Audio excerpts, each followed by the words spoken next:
당신의 비트코인을 안녕하십니까? 가상자산의 모든 뉴스 생방송 크립토투데이입니다. 미국 확진자 수가 40만을 넘어섰습니다. 그리고 사망자 수도 13,007명이 넘었는데요. 그나마 미국의 하루 신규 확진자 수가 줄어들고 있다고 하니 조금은 다행입니다. 여러분들 힘든 시기에 모두 다 같이 힘내시길 바랍니다. 오늘은 어떤 뉴스가 있는지 한번 보시죠. 세계 주요 경제 지수입니다. 네, 코스피 먼저 보겠습니다. 1832.29포인트로 약 1% 정도 상승하고 있습니다. S&P 500 지수는 2749.98포인트로 3.41% 상승 마감을 했습니다. 금은 1g당 64,800원으로 전일과 거의 비슷합니다. 달러와 역시 1220원으로 어제와 거의 동일합니다. 안전자산이 지금 계속해서 유지를 하고 있네요. 국제유가는 크게 올랐습니다. 25.09달러로 6.17% 상승을 했고요. 비트코인은 7,337.38달러로 2% 이상 상승을 했습니다. 비트코인의 현재 점유율은 64%로 전일 대비 0.5% 소폭 상승했습니다. 네, 다음은 글로벌 주요 소식입니다. 네, 뉴욕 3대 지수는 코로나19가 정점을 지날 수 있다는 기대에다가 버니 샌더스 상원의원 민주당 대선 후보 경선 포기 소식이 더해지면서 상승 마감을 했다는 소식인데요. 다우존스 30 산업평균 지수는 전일보다 779포인트 급등한 23,433회 거래를 마쳤고요. S&P 500 지수 같은 경우에는 전일보다 90포인트 상승한 2,749포인트에 상승했습니다. 그리고 기술주 중심의 나스닥은 203포인트 상승한 8,090에 장을 마감했습니다.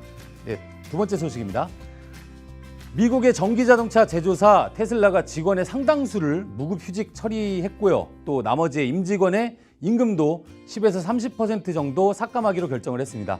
로이터에 따르면 테슬라는 현지 시간으로 6일 직원들에게 이메일을 보내서 비필수 인력들을 전원 무급휴직 처리한다고 밝혔습니다. 업계 1위인 지금 테슬라가 이렇게 나오니까 대부분 기업들이 비슷하게 좀 움직이지 않을까 싶습니다. 네, 다음 소식입니다. 국제유가가 주요 산유국들의 감산회의를 하루 앞두고 급등세로 마감을 했습니다. 다만 뉴스 소식에 따라서 지금 유가의 변동성이 굉장히 큽니다. 미국 서부 텍사스산 원유가 5월 선물이 전일 대비 1.46달러 급등했고요. 배럴당 25달러에 지금 마감을 했습니다. 장 막판에 갑자기 오르게 되면서 최대 14%까지 치솟았다가 상승폭을 6%대로 어떻게 낮추면서 마감이 됐는데 전일의 뉴욕 시간대 거래에서는 10% 가까이 폭락을 했습니다. 그래서 감산에 합의를 할 때까지 좀 더 지켜봐야겠지만 만약에 내일 감산에 합의를 못했다 이런 뉴스가 나오면 더 많이 하락하겠죠. 네, 다음 소식입니다. 로이터가 입수한 정보인데요. 이란 석유 장관이 석유 수출국 기구에 보낸 서한에서 원유 시장에 대한 명확하고 합의된 결과 없이는 어떤 오펙 회의도 동의하지 않겠다. 그리고 원유 감산의 규모와 기간, 그리고 미국과 캐나다의 감산, 그리고 최소 감산량 및 감산 목표 분배 같은 경우에는 오펙 회의 전에 좀 다루어져야 한다라고 이야기를 했습니다. 다음 소식입니다. 미국에서는 쌀과 밀가루부터 달걀까지 전 세계 곳곳의 식품 가격이 변동이 심하다는 소식인데요. 코로나19 확산에 소비자들의 사재기와 그리고 상당수 국가의 수출 봉쇄가 맞물리면서 식량 인플레이션이 닥칠 것이라는 우려가 번지고 있습니다. 가뜩이나 대규모 실직과 소득 감소로 인해서 고통받는 소비자들에게 이 필수 식품 가격 상승 때문에 더욱더 허리가 휠 전망입니다. 네, 다음 소식입니다. 달러 가치가 변동 장세 속에 상승하고 있다는 소식인데요. 코로나19가 정점에 달했을 것이라는 낙관론이 다소 줄어들면서 코로나19의 경제적인 여파에 대한 투자자들의 우려가 계속해서 지속되고 있습니다. 이날 발표한 연방준비제도의 3월 회의록에서는 미국 연준 관리들이 코로나19 발병에 미국 경제에 해를 끼치고 있고 금융시장을 교란하는 등 미국 경제에 대한 불안감을 계속해서 키워내서 두 차례 긴급회의를 통해서 강력한 조치가 필요하다고 생각한 것으로 나타났습니다. 네, 다음은 국내 주요 소식 보시겠습니다. 첫 번째 소식입니다. 가상자산 산업을 최초로 법제화한 특근법이 지난 3월 국회를 통과한 이후에 블록체인 업계의 용어 선택 문제가 예상치 못한 과제로 떠올랐는데요. 지금까지 암호화폐, 그리고 가상화폐, 디지털 자산 이런 다양한 용어들이 혼용되어 왔는데요. 특근법에 가상자산이 명시가 되면서 이제 가상자산으로 통일해서 불러야 되는 거 아니냐는 논의가 시작됐다는 소식입니다.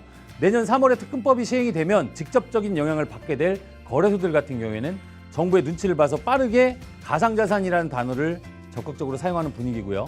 실제로 암호화폐, 가상자산, 디지털화폐 다양한 용어 중에 산업에서 장기적으로 사용하게 될 가장 적절한 용어가 무엇인지를 묻는 설문조사를 해봤는데 그동안 널리 사용해온 암호화폐를 계속 쓰는 게 좋겠다고 응답한 경우가 전체의 절반에 가까웠고 다른 용어가 필요하다는 의견 중에서는 디지털화폐 그리고 디지털 자산 이 두 가지가 선호가 비슷한 수준으로 높게 나왔습니다. 가상자산에 대한 선호는 가장 낮은 것으로 나타났습니다. 나온 지 얼마 안 돼서 입에 잘 안 붙은 이유도 있겠죠. 네, 다음은 업계주의 소식입니다. 가상자산 거래소 바이낸스가 국내 진출과 함께 퇴직금 꼼수 논란에 휘말렸습니다. 바이낸스 유한회사가 최근 고객센터 직원 채용 조건으로 11개월 계약직을 내세운 것으로 알려져서인데요. 이에 대해서 바이낸스 유한회사 강지호 공동대표가 12개월 동안 일하고 퇴사하는 꼼수 직원을 검증하는 차원이라고 설명을 해서 빈축을 사고 있습니다. 지난달 31일 국내 서비스 출시 계획을 밝힌 바이낸스 유한회사가 최근에 국내 구인구직 플랫폼에 고객센터 상담사 채용 공고를 올렸는데요. 고용 형태는 계약직으로 근무 기간은 수습 3개월을 포함한 11개월 정도입니다.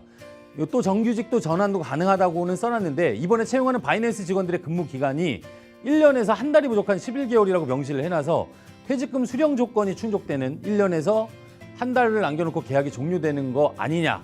바이낸스 유한회사가 제시한 해당 직군의 연봉이 2,600만 원에서 2,800만 원이라고 보면 11개월간 근무를 마친 직원들이 근무기간 한 달을 채우지 못해서 받을 수 없게 되는 퇴직금 액수가 216만 원에서 233만 원 정도입니다. 요새 바이낸스 얘기가 되게 많이 나왔는데 기대가 큰 만큼 실망도 많이 하고 있습니다. 커뮤니티 투자자 여러분들이 생각보다 별로라는 얘기들도 많고 운영이 이렇게 개판이 네, 이런 식으로 이루어지면 한국 투자자들이 이쪽으로 안 가죠. 네, 다음 소식입니다. 독일 금융당국이 암호화폐 산업을 위해서 명확한 규제 체계를 잡아가고 있지만 현지 은행업계가 암호화폐 산업과의 협력을 꺼리면서 산업 성장이 지체되고 있다는 소식입니다. 코인데스크 보도에 따르면 독일 금융감독청은 암호화폐 수탁업체를 관리하는 라이센스 제도 시행 계획과 관련해서 이런 지침을 내놨습니다. 암호화폐 산업의 제도화를 추진하고 있는데 이에 약 40곳 이상의 암호화폐 기업들이 라이센스 취득 의사를 밝히고 사업 준비에 열심히 나서고 있지만 현지 은행업계의 반암호화폐 정서로 인해서 난관에 부딪히고 있습니다. 우리나라도 좀 비슷한 상황이죠. 그래서 6월까지 어떻게 흘러갈지 좀 주의 깊게 살펴봐야 될 내용입니다. 네, 다음 소식입니다. 미국의 전기차 제조업체 테슬라가 상하이 국제 항만그룹과 손을 잡고 블록체인 애플리케이션을 시범 운영한다고 합니다. 테슬라 SIPG는 중국 화물성 기업인 코스코의 화물 하역을 돕는 블록체인 앱을 시험 중인데요. 향후에 중국 칭따오와 태국 남차방 등 다른 아시아 항구에서도 이 앱을 시험할 예정입니다. 이 앱 같은 경우에는 테슬라 물류팀의 하역 시간을 단축시키고 화물 소유권을 명시하기 위해서 개발이 됐는데요.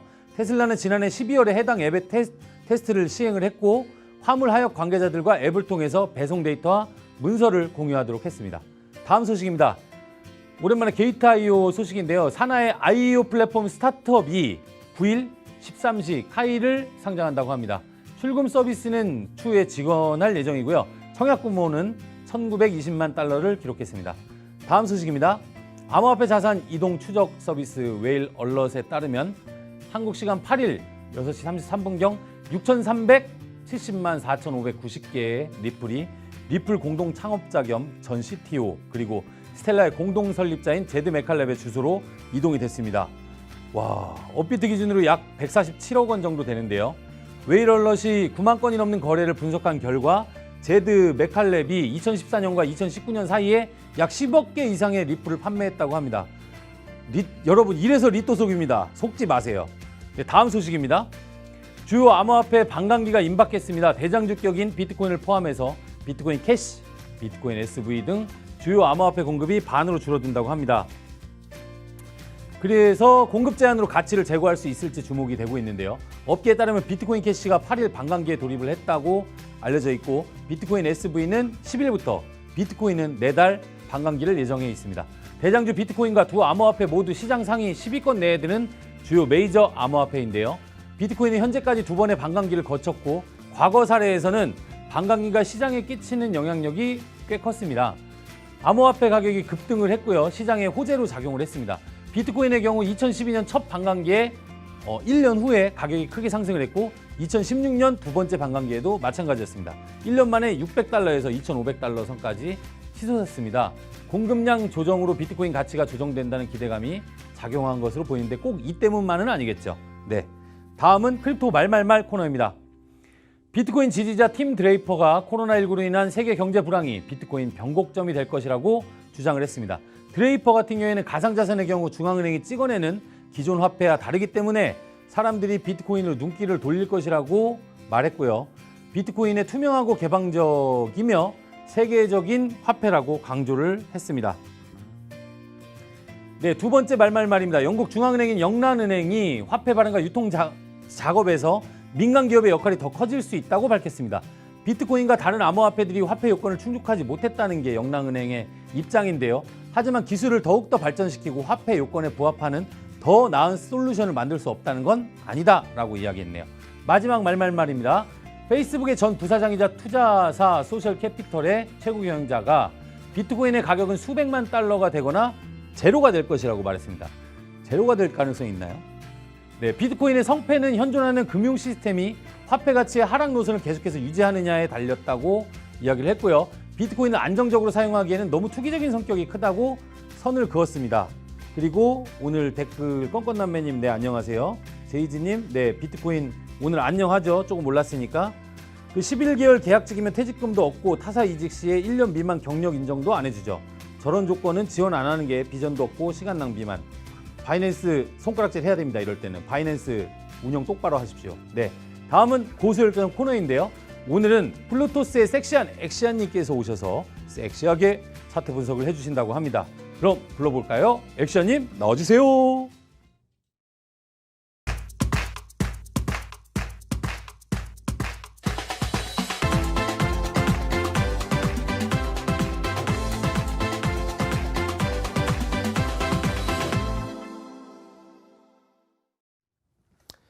안녕하십니까. 목요일에 여러분들과 같이 차트 읽어주는 남자 플루토스 엑시아입니다. 한 주 동안 잘 지내셨습니까?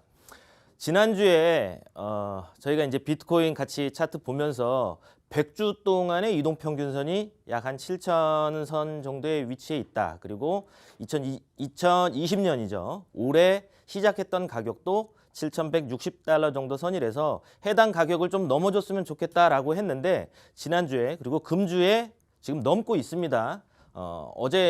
어제까지는 좀 좋았는데 지금은 장이 이제 시작되고 나서 조금 이제 조정 과정을 좀 거치고 있는 것 같습니다. 비트코인 차트 저랑 같이 한번 살펴보고요. 또 중요하게 좀 체크해야 될 사항들은 어떤 건지 같이 보는 시간 갖도록 하겠습니다. 비트코인 월봉도 저는 이제 계속 보는데 트렌드라고 이제 먼슬리 트렌드 이렇게 해놨습니다. 월봉 추세를 저희가 한번 살펴볼 건데요.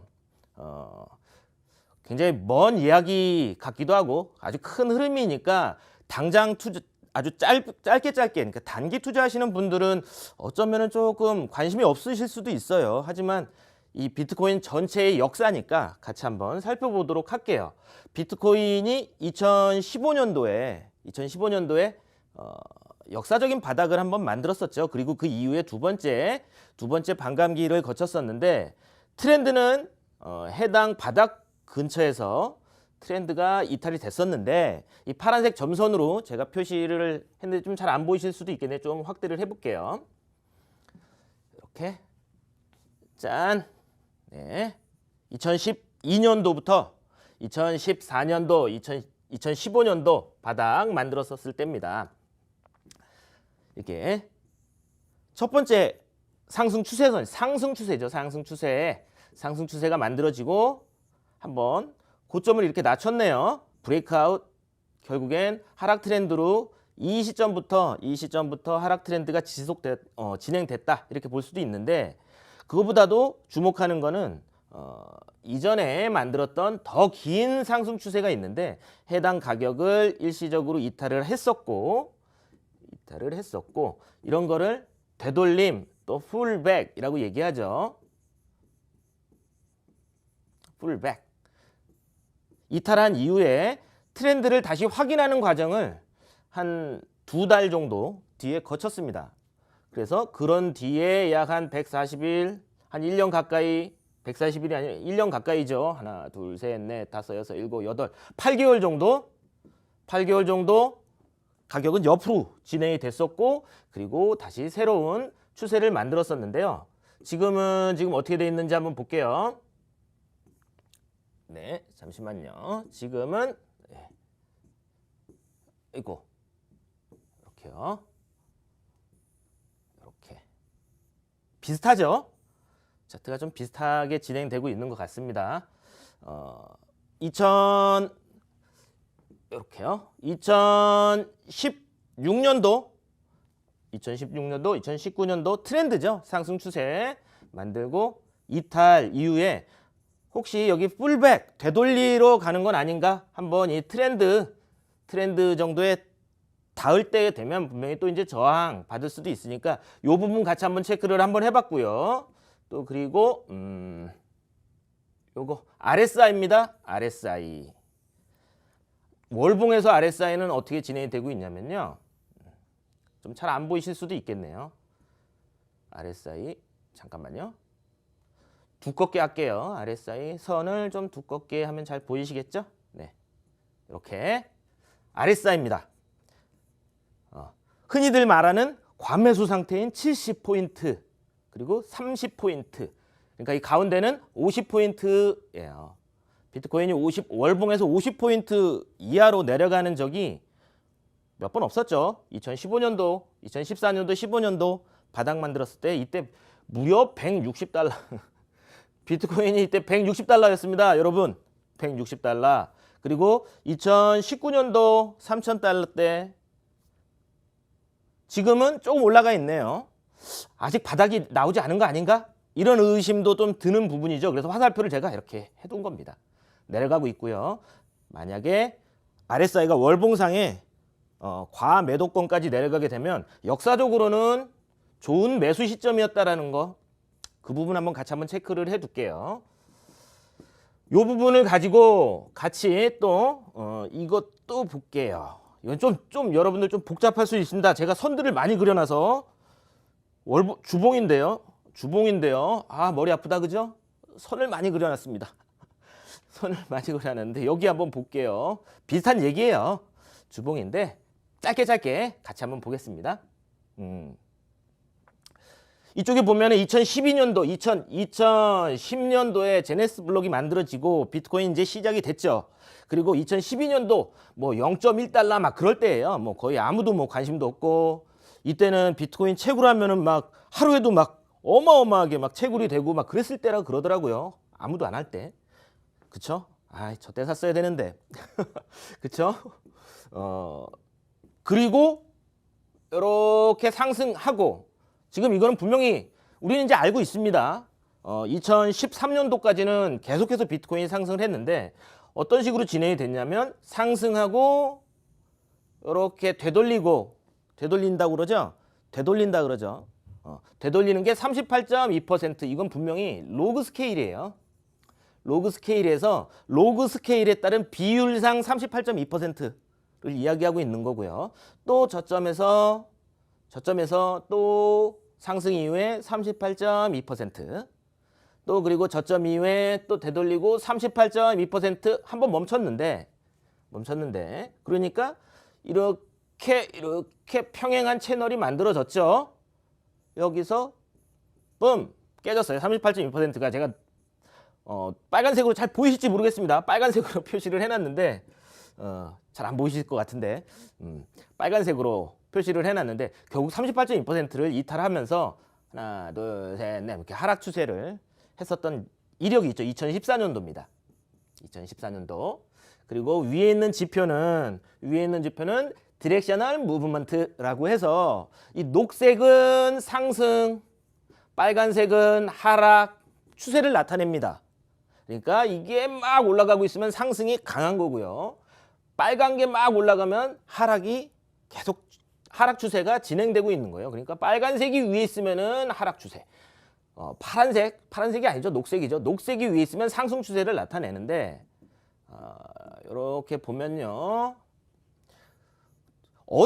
그러니까 이 녹색 선이랑 빨간색 선이 이렇게 교차되는 크로스 라인이 대충 주봉에서는 20포인트에서 22포인트 사이에서 대부분 교차를 하더라. 대부분 교차를 하더라. 그리고 20포인트, 22포인트 이상 올라가게 되면 상승이 계속 한동안은 주봉상 이어지더라라는 특징이 있습니다. 여기 이렇게 빨간색이 위에 있을 때는 하락, 빨간색이 있을 때는 하락. 거의 바닥, 꼭대기에서는 그렇게 볼 수 있고요. 2015년도는 이렇게요. 보면 결과적으로 이 바닥이었잖아요. 결과적으로 바닥을 만들었던 직전 고점에 되돌림 61.8%까지 큰 되돌림을 주고 이렇게 횡보했어요. 2015년도에 38.2%를 깨지는 않았는데 50% 깨지는 않았는데 그리고 그러면서 그 직전의 고점을 돌파하면서 상승 추세를 이어갔었던 이력이 있죠.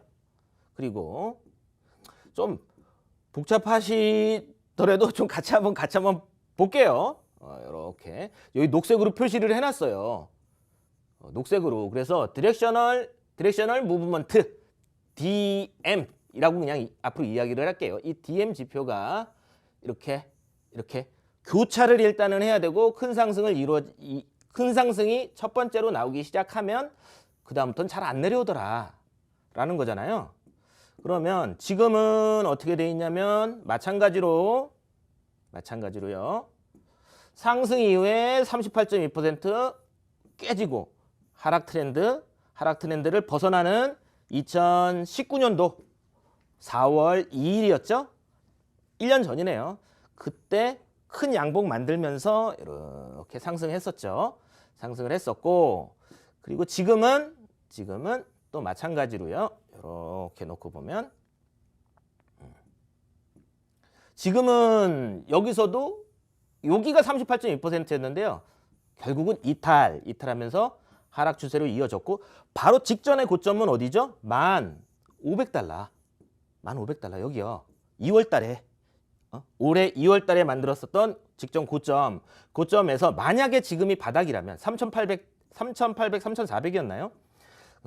도달했었던 가격이 바닥이라면 지금 61.8%까지 반등, 61.8%까지 반등을 한 상태입니다.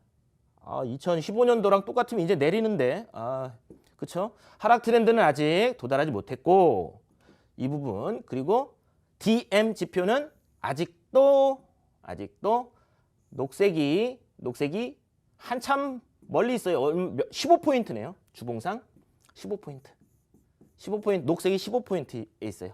20에서 22포인트까지 충분히 올라갔을 때 교차가 이루어진다고 했죠. 아직까지도 상승 추세라고 추세에 대한 전환은 이야기하기 어렵다. 이 이야기를 가지고 좀 차트를 좀 자세히 살펴보겠습니다.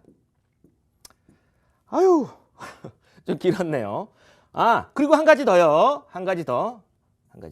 좀 줄이면 이렇게 줄여놓고 보면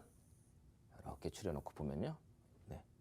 이렇게 보면 2014년도에 만들었던 고점, 2017년도에 만들었던 고점을 이니셜 트렌드 라인이라고 이야기를 하는데 이런 이니셜 트렌드 라인에서 평행하게 채널을 작도를 하면 딱 만난다는 거, 딱 만난다는 거, 평행한 채널에서 최근의 저점이 만난다는 것도 한번 저희가 주목해 보아야 되겠죠. 여기까지 이야기를 하고요. 다른 차트 보겠습니다. 월봉은 그래서 좀 넘어가고요. 그래서 어떻게 된다는 건데 제 생각은 주봉이에요. 주봉이고 이렇게 놓고 보면 2017년도 고점이랑 2019년도 고점, 그다음에 최근 2월 달에 만들었던 고점 트렌드 라인이 만들어지고 수렴이라고 이야기를 했었고 지난주에도요. 그리고 역사적으로 계속 바닥을 만들었었던 200주 동안의 빨간색 선 200주 동안의 200주간 무빙 에버리지 이동평균선이 지금도 그 위에 가격은 위치해 있으니 이렇게 수렴하고 있는 거 아닌가? 물음표 딱? 라고 저는 생각을 하는 거예요. 그리고 20주 동안의 평균선은 보통 추세다라고 이야기를 한다 그랬죠. 20MA 주봉상의 20MA는 추세다라고 이야기를 하는데 우하향하고 있네요. 거의 다 왔어요. 지금 얼마에 위치해 있냐면요. 20주간 무빙 에버리지 20주 이동평균선은 7,800선에 있습니다. 7,800선. 그리고 최근에 비트코인이 지난주에 계속 넘지 못했던 가격 아마 기억하실 겁니다. 그게 약 7,200 정도 선인데요. 7,200선은 결국은 이 수렴에 딱 보니까 한 중간 정도 되네요. 중간 정도 됩니다. 7,400, 7,200. 한 그쯤에 있습니다. 비트코인은. 그래서 이렇게 결국은 20주 이동평균선 그리고 200주 이동평균선 사이에서 비트코인이 이렇게 있지 않을까. 한동안은 수렴이라면 이렇게 좀 생각이 드는 거고요. 반감기 이야기를 좀 많이 하죠. 이제 한 달밖에 안 남은 한 달밖에 안 남았죠. 5월 한 12일 정도로 지금 예정되어 있는데요. 한 달 동안 과연 어떻게 될까요? 한 달 동안 반감기 직전에는 2010 두 번째 반감기에서는 반감기 바로 직전엔 내렸습니다, 여러분. 반감기 이후부터 반감기 바로 직전에는 내리기 시작해서 반감기 시작하니까 더 내렸었죠. 또 어떻게 될까? 또 한번 볼게요. 비슷한 다른 차트 그래서 그걸 좀 도식화하면 좀 크게 그려놓으면 이런 모습을 저는 생각은 하고 있습니다. 대략적으로 100주 동안의 이동평균선 100MA 2020년에 시작했었던 7,000선 이 지금 한 중간 정도 되는데 결국 해당 가격 7,000 이하로 내려가게 되면 다시 6,400, 5,500 선까지도 하락할 수 있는 건 아닌가. 아직까진 상승이 지금 아직은 강하게 진행되고 있는데 이건 한번 일봉에서 한번 볼게요. 그래서 좀 기분 별로 안 좋지만 이렇게 해놨습니다. 검정색으로 이렇게 내려가는 거 아닌가 하고 시나리오니까 여러분들 시나리오잖아요. 이렇게 꼭 된다는 이야기는 아니고 일봉에서 이렇게 보면 그래서 거래량은 상승하고 있음에도 불구하고 계속 줄고 있더라. 거래량은 계속 줄고 있더라. 그리고 가격 패턴으로 이야기를 하면 이렇게 상승폭이 점점 좁아지는 쐐기 형태를 보여주더라. 그리고 일봉상 중요한 이동평균선은 100, 200일 이동평균선 일봉입니다. 일봉이에요. 방금 전까지는 주봉이었고 그리고 100일 이동평균선 이런 것들이 지금 다 만나는 선은 지금 한 8,000 정도에 있는데요. 8,000 정도에 있어요. 지금 당장은 요 녹색 선 잘 보이실지 모르겠습니다. 제가 그릴게요. 이렇게 녹색 선 이게 50 여러분들도 차트에 한번 표시를 해보십시오. 51 이동평균선이거든요. 거기 딱 걸려 있어요 지금. 그게 7,300이거든요. 7,370 정도 되는데 거기에 걸려 있더라. 지금 지난주에 저희가 계속 이야기했었던 100주 이동평균선 넘었잖아요. 여기 옆으로 이렇게 횡으로 이렇게 지나가는 파란색 선 넘었으니까 조금 더 가는 거 아니야? 가격이 이렇게 내려가고 이렇게 쐐기 진행되고 파란색으로 이렇게 좀 더 가는 거 아니야? 에이 이렇게 조정 충분히 61.8%도 약 8,000 정도 있네요. 그래서 저는 지금 모멘텀이라고 이야기를 하죠. 상승에 대한 모멘텀 자체는 계속 이렇게 줄고 있다. 각종 지표들 RSI나 아니면은 MACD나 모멘텀을 나타내주는 다른 지표들도 이렇게 계속해서 약해지고 있는 모습을 보여줍니다. 그 부분 잘 체크를 해 보셔야 될 것 같고 이렇게 내려가게 된다고 하면 과연 얘가 이렇게 끝까지 내려갈지 아니면 중간 정도에서 멈출지 이런 부분은 저희 시간이 또 있잖아요. 아마 다음 주에도 만약에 이렇게 된다면 그 얘기를 하게 될 것 같은데요. 또 다른 차트들 같이 보겠습니다. 하지만 긍정적인 부분은 일봉이거든요. 일봉상 지금 이거는 MACD죠. MACD가 드디어 플러스 양의 값을 갖기 시작했습니다. 양의 값을 갖는다는 것은 26 지수이동평균선 검정색 선 계속 저항이었어요. 저항. 그 다음에 12일 지수이동평균선이 교차했죠. 이렇게 크로스, 이렇게 크로스 됐습니다. 골든 크로스가 돼서 양의 값을 갖고는 있는데 계속 올라가줘야 돼요. 계속 올라가줘야 됩니다. 이 부분은 뭐 좋았어. 비트코인 잘했습니다. 하지만 여기 지금 당장은 플랫하게 한 7,400 정도가 단기 저항으로 지금 작용하고 있습니다. 체크를 하신다면 여러분들은 이 양봉으로 발생했던 언제죠 이게? 이게 언제지? 4월 6일. 4월 6일 만들어졌던 요 캔들 있죠? 이렇게 확대를 하면 이렇게 4월 6일 만든 이 캔들 요 양봉 쭉 한번 올라갔었던 이 캔들의 상단 부분에 지금 저항으로 계속 작용하고 있는 거거든요. 이 캔들 위로 올라가는지 아니면 이 캔들 가운데 딱 잘라가지고 밑으로 내려가는지 요거 한번 체크해 볼 것 같고 이번 주 중으로는요. 만약에 이 가운데 딱 잘랐을 때 그러니까 이 음봉과 이 양봉의 꼬리가 이렇게 진행되고 있는데요. 여기 중간 정도 절반 그 다음에 이전에 꼬리들 이렇게 달았던 이게 이제 플립하게 지지선으로 지금 작용하고 있는데 해당 가격 밑으로 내려가게 되면 뭐 이동평균선도 테스트를 하게 될 것이고 또 그리고 별로 안 좋죠. 내려가게 되면 이렇게 내려가는 거는 별로 그래도 다시 한번 올라갈 수는 있을 수도 있는데 가격이 어느 정도죠? 약 7,000달러 정도 되겠네요. 이렇게 내려가게 되면 하지만 7,200 밑으로 내려오는 거는 좀 그렇게 유쾌하지는 않을 것 같습니다.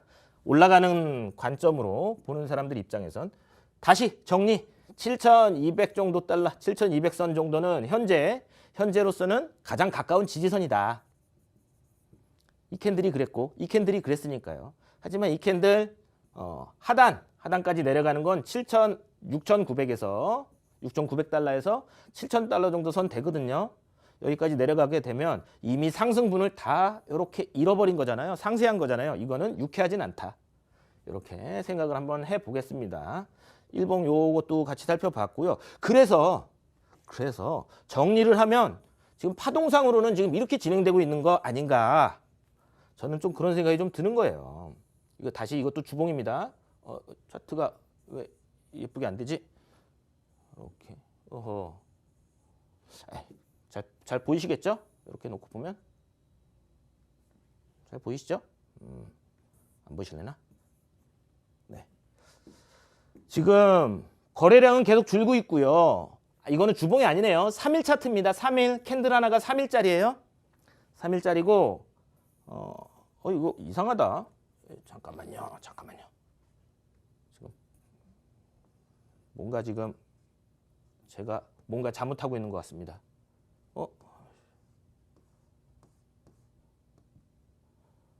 뭔가 잘못하고 있는 것 같습니다.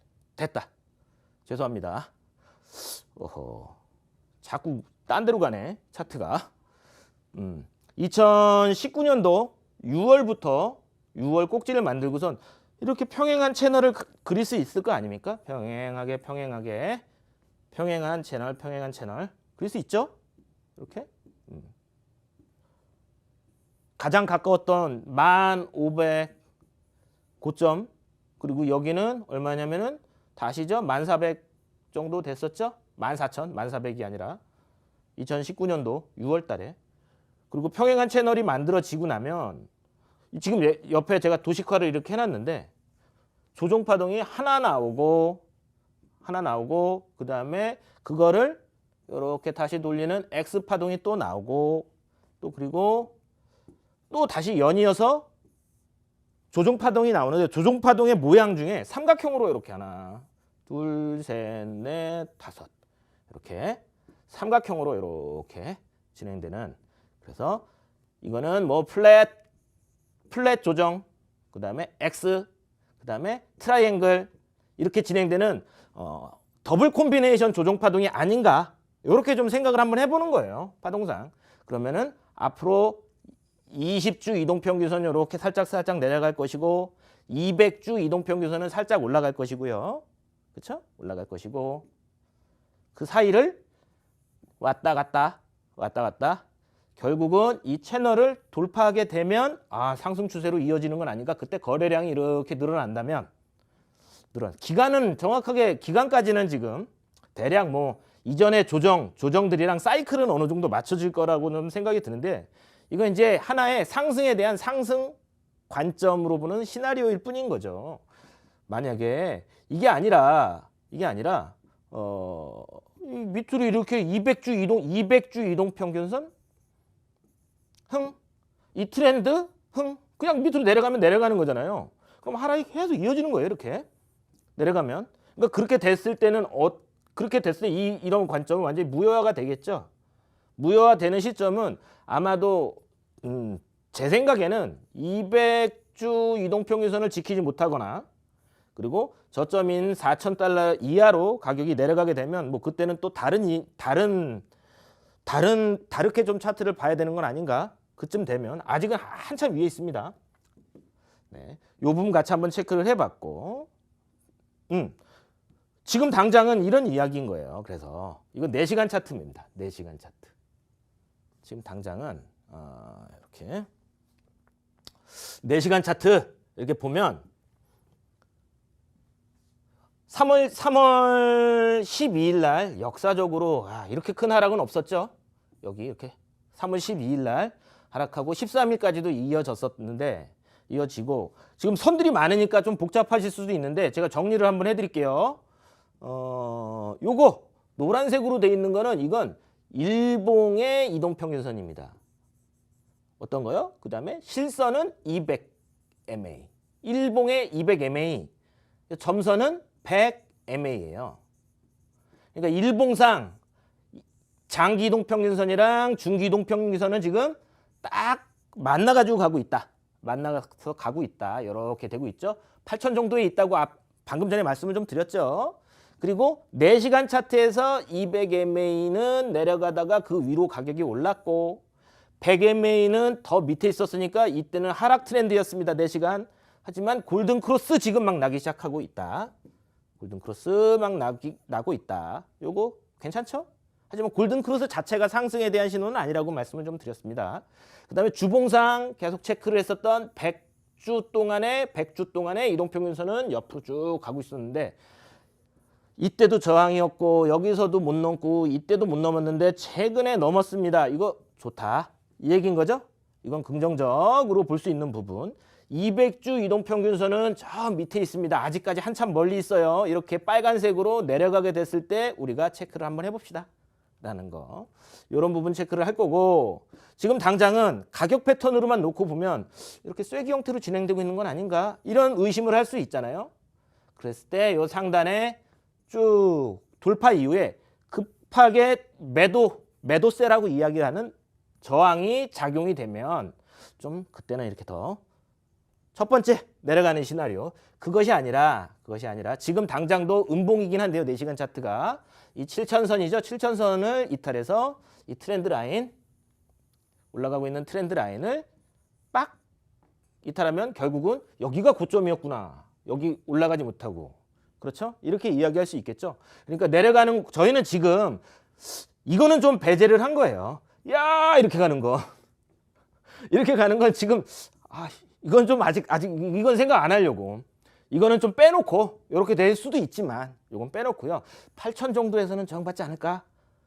아니면 지금 내려가는 거 아닌가? 조금만 더 가면 내려가는 거 아닌가? 이렇게 봤을 때 그러면은 주의해야 되는 건 결국은 이 올라가고 있는 트렌드 라인이라고 하는 곳을 이탈했을 때는 저희는 반드시 주의해야 될 거고 그다음에 가격선으로는 $7,000 정도 선이다 라는 거고 윗선에서는 8,000선에서는 저항을 분명히 받을 수 있다.